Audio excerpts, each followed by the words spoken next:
Dear Sam, how are you doing? It's been a while. I hope these winter days are treating you well.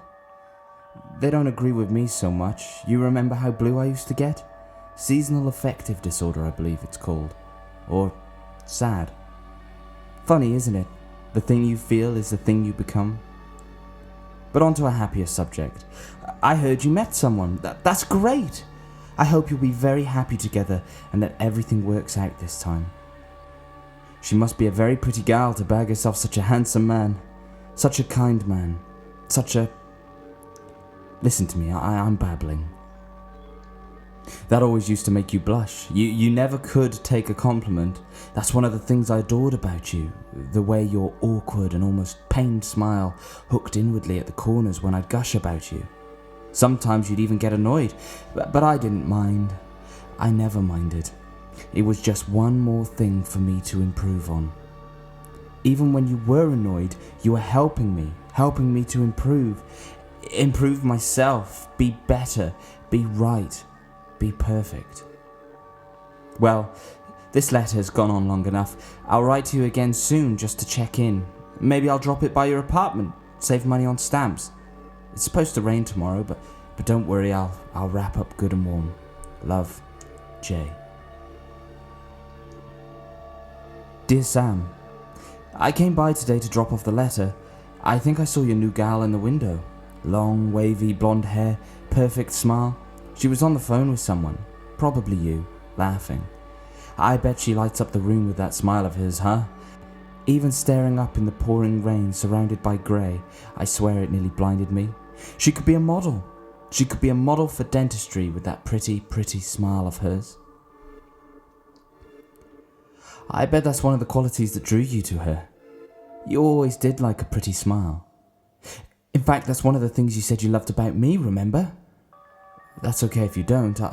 I wouldn't remember me either. Anyway, after she finished her phone call, I approached the front door of the apartment building and attempted to leave the letter in your mailbox. Mrs. Hannity, the old bat, met me with her broom at the foot of the stairs. She still carries that thing around with her. Well, I have to say, it was so nice to see her after such a long absence. I greeted her immediately, but the warmth was not reciprocated. Her face fell a sickly off-white the moment she saw me. It was like she'd seen a ghost. She rather rudely shooed me away with her pet broom, spouting that ancient language of hers. She seemed rather upset, so I decided it was best to come by and give you your letter another time. That poor woman, living by herself all these years, tucked away into madness, tucked away into nothing. At her age, anything could happen. The slightest misstep, forgetting to turn the gas off and lighting one of those horrible cigarettes from the old country, forgetting to take her medication or taking too much. Perhaps I should check in on her more often. She may be glad of the company. Yes, I believe I shall pay her a little visit very soon. Love, Jay. Dear Sam, I came by again to drop off your letters, but was denied access by an ambulance and other emergency vehicles. It looked like your whole building was sealed off, but I couldn't be sure as I was standing under the awning of the bookstore just down the street. As I moved slowly up the street and closer to the scene, I overheard two paramedics say it was an elderly woman found unconscious in her apartment by the landlord. Apparently he occasionally stops by for a cup of tea. A cop chimed in. I also overheard it was a gas leak. How tragic. Could it be old Mrs. Hannity? Oh, I do hope she's all right. I remember warning her about that old stove of hers, you know. The one she refused to get rid of. The one that banged and roared at 5 p.m. every day like clockwork. The one that kept us awake if she decided she wanted tea at some ungodly hour of the morning. I warned her about it. It's very old, I said. It's very old, and something bad could happen if she kept using it. I saw them wheel a body bag out of the apartment building on a gurney. I quietly made my way towards the ambulance with its doors swung wide open and stopped just a few feet away. It was pouring. Again, no one seemed to even notice me. As the paramedics drew closer, I could see that the body was small. about 5 feet in length. The smell of gas quickly followed, and I admit I gagged a little. Poor Mrs. Hannity. Once upon a time she was like a mother to us. Anyway, I'll hopefully get your letters to you tomorrow when things have calmed down a little bit over there. Stay positive, darling. Love, Jay. Dear Sam, I don't know how many times I have to ask you to call your mother. She called me today asking if I'd heard from you. I, of course, said no and asked her what seemed to be the problem. She told me you'd gone missing, that you hadn't been seen for days. I assured her that you were probably off on one of your camping adventures. She didn't seem to want to accept this and insisted that it was very serious. Elaine, she told me, had called her 3 days ago in quite the state, saying that you never made it home from work that day. What she doesn't know is that you never actually made it into work at all. I assume Elaine is the one with the perfect smile. You used to love that about me, remember? I think it's so nice that she and your mother get along so well and really seem to have a dear fondness for each other. Anyway, I told her to try not to worry. She always was such a worrier. She was absolutely devastated when she heard the news. She adored me, and I her. I tried to help her understand what happened, but it's difficult to explain to someone when you don't quite understand it yourself. Sometimes things in life just happen. They happen, and we want to take it all back. They happen, and we wish they didn't. Well, I'd best be going. I will once again attempt to get these letters to you, one way or another. Hopefully, there will be no more obstacles in my path. Love, Jay. Good morning, darling. How are you feeling? Okay, I've got to be honest with you. I miss waking up next to you. You have the bluest eyes I've ever seen. Bluer than my husky Benny's growing up. God, I love that dog. I really wish my bastard father hadn't made me watch him put Benny out of his misery when he got caught in that bear trap in Montana. Perhaps that's one reason I get the winter blues. Your mum stopped by. She said it's been a week now. My heart goes out to her. I know what it's like to lose the one you love. To have phone calls unreturned. To have texts unread. That's why I resorted to writing these letters.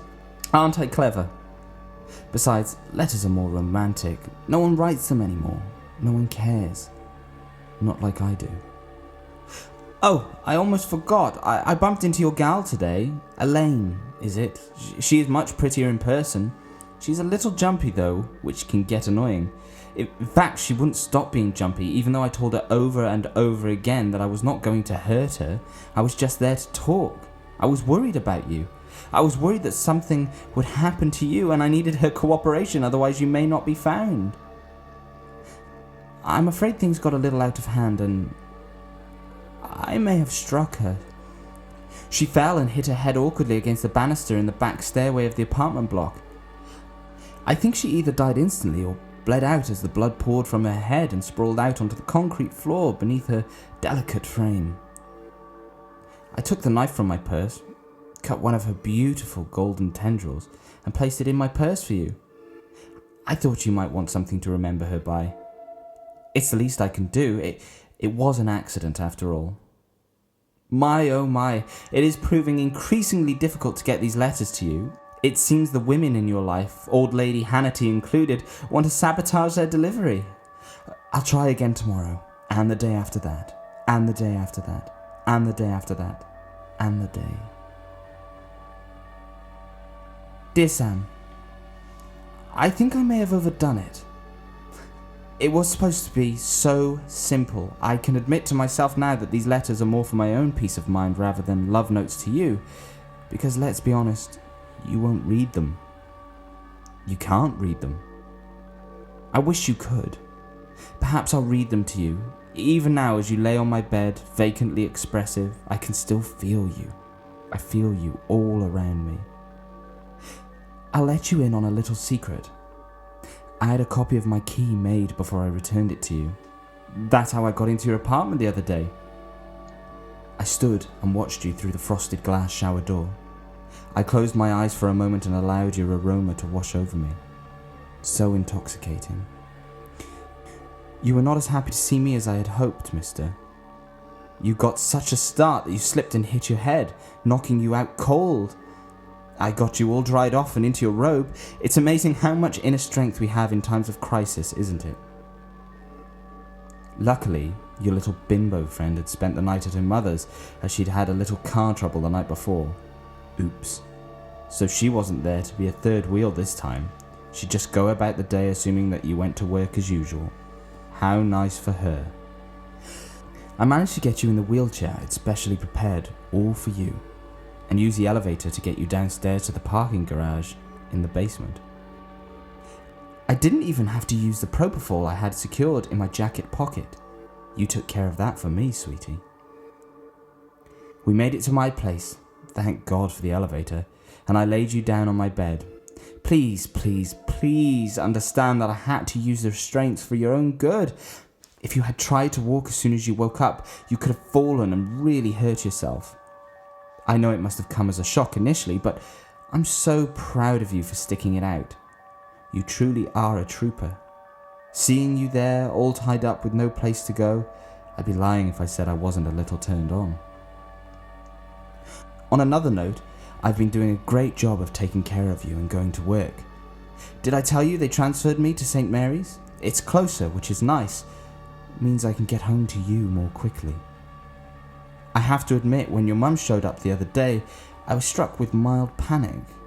Thankfully, I remembered the gag before I answered the door, so she shouldn't have been able to hear you from all the way in the back room. You know what? I'll finish this tomorrow. It's too much for me to continue right now.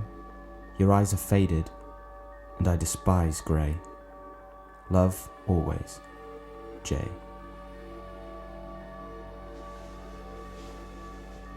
Dear Sam, I came home yesterday to find you had chewed off your tongue and choked on the blood. Am I that insufferable to you? Don't you want me? Don't you love me? Why? Why not? Tell me. I would have died for you, you stupid, stupid little man. I would have died for you, and now my heart is broken. You know what? It would be funny if it wasn't so goddamn tragic.